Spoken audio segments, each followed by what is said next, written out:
Afghan peace talks, the woman who negotiated with the Taliban. Fawzia Koofi's childhood dream of becoming a doctor was dashed when Taliban militants took over Afghanistan in the 1990s. The group, which banished women from public life, imprisoned her husband, and tried to kill her when she later became a politician. But she ended up talking to the Taliban, who are now on the brink of a peace accord with U.S. forces that drove them from power. I was not intimidated. For me it is important to be firm. I was representing the women of Afghanistan, she told. Ms. Koofi was one of the few women who were part of a pan-Afghan delegation that held many rounds of dialogue with the country's hardline Islamist former rulers, alongside the months of peace talks the U.S. held. This time last year, she and another woman, human rights campaigner Layla Jafari, entered a Moscow hotel room packed with 70 men. On one side of the room are the Taliban. On the other, the two women took their seats among Afghan politicians and activists, all of them men.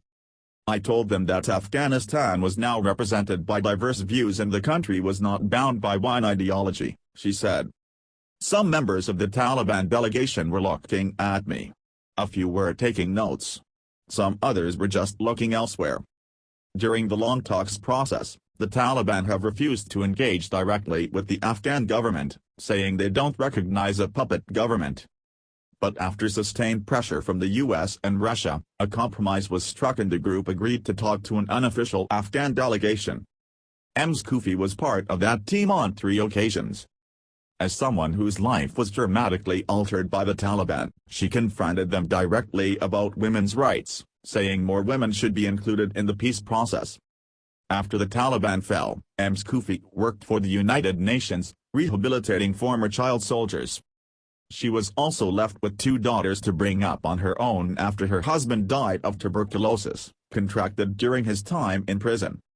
But despite this, when parliamentary elections were announced in 2005, she decided to enter the fray. Her father had been an MP and she admits his support base helped her win votes. But the important challenge for me was to create a separate identity.